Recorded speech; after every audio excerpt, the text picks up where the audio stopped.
Greetings, I am TiPit, and yes, you've read correctly. This game, with a worth of $90, is now offered free. Evolve Stage 2.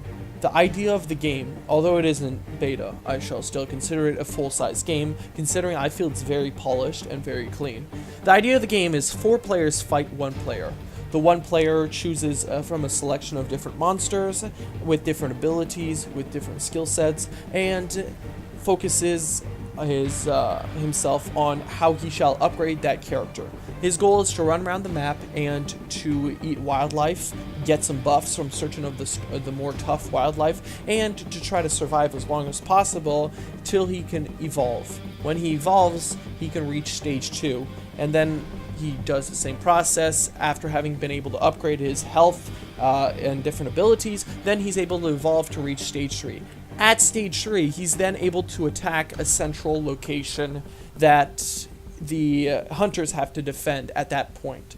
Now, on the hunter's perspective, there are 4 different hunters. There's the support, there's the assault, there's the tracker, and there's the medic. These players are here to work together to take down the monster.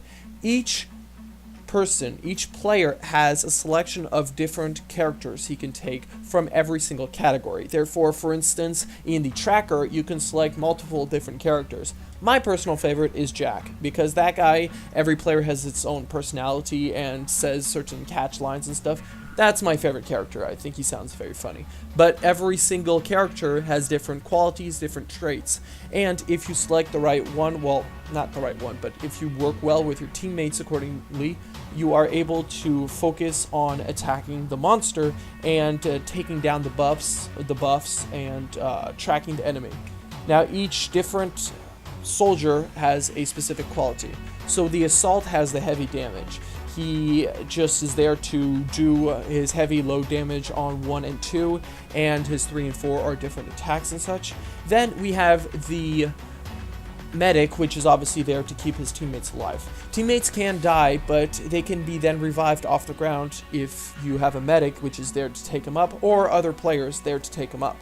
Then we have the tracker. The tracker's goal is absolutely to find the monster as soon as possible. Locate his position, locate him, know where he is.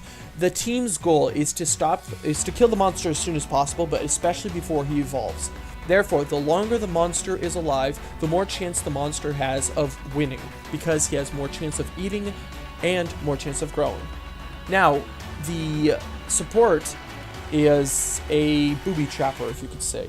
The support's goal is to just offer a secondary offensive. He doesn't have all the damage, but oftentimes his weaponry consists of mines and maybe a little bit more ranged weaponry. So, all these players working together's goal is to take out the monster. Now, when the monster reaches level 3, everybody oftentimes at this point rushes back to the central location, the beacon.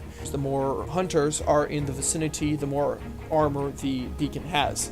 But if there are no hunters in the region of the beacon when the monster reaches it and is level 3, it is basically an automatic win because of the HP and such. Now, my personal thoughts on this game in general is that this game is extremely well crafted. It's well refined, and it's considered in beta, but personally, I see it as a full-fledged game. The only thing is that, similar to Killing Floor 2, I feel that there's a lack of fun playing this game. There's like something missing. Of course, I don't play with teams very often, and that definitely is fun if you're playing with the same guys, or you know these guys are on VoIP or something. That can make it a lot more interesting, especially if you have the monster and the hunters in the same team. That can be very interesting.